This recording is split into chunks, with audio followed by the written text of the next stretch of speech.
بسم اللہ الرحمن الرحیم۔ محترم سامعین کرام، 40 احادیث کا سلسلہ جاری ہے۔ آج اس سلسلے کی حدیث نمبر 31 پیش خدمت ہے۔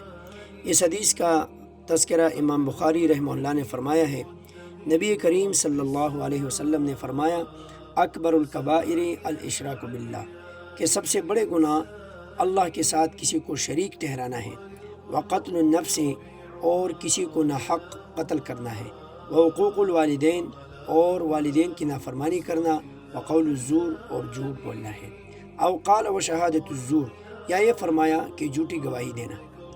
محترم سامعین کرام، یہاں پر ایک بات قابل توجہ یہ ہے کہ گناہ کبیرہ، بڑا گناہ کس کو کہتے ہیں؟ تو علماء نے فرمایا کہ جس گناہ کی سزا قرآن یا حدیث میں مذکور ہو، اس کو بڑا گناہ کہا جائے گا۔ اور گناہ کبیرہ کی تعداد بھی مختلف ہے، بعض احادیث میں 4 کا ذکر ملتا ہے، بعض میں اس سے زیادہ کا ذکر ملتا ہے۔ اس لیے علماء نے فرمایا کہ گناہ کبیرہ 70 سے بھی زیادہ ہیں۔ اس حدیث میں گناہ کبیرہ کی تقریباً 5 قسموں کا ذکر فرمایا۔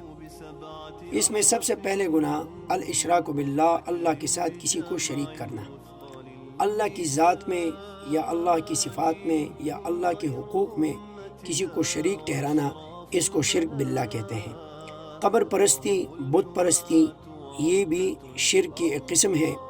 اور شرک گناہ کبیرہ میں وہ گناہ کبیرہ ہے کہ جو توبے کے بغیر معاف نہیں کیا جاتا، کیونکہ سورۃ النساء میں اللہ کریم نے فرمایا، ان اللہ لا یغفر ان یشرک بہ ویغفر ما دون ذلک لمن یشاء، کہ شرک ایک ایسی گناہ ہے کہ جو توبے کے بغیر معاف نہیں ہوتا۔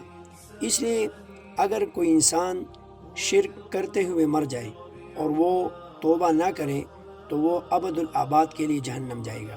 لیکن اگر کوئی انسان مرنے سے پہلے شرکیات سے توبہ کرے تو انشاءاللہ اللہ پاک اس کے گناہ کو معاف فرما دے گا۔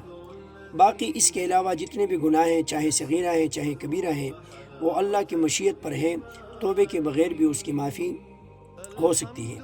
شرک کے بعد فرمایا کہ قتل النفس، کسی کو ناحق قتل کرنا۔ ناحق قتل کرنا یہ اسلام کی نظر میں گناہ کبیرہ ہے۔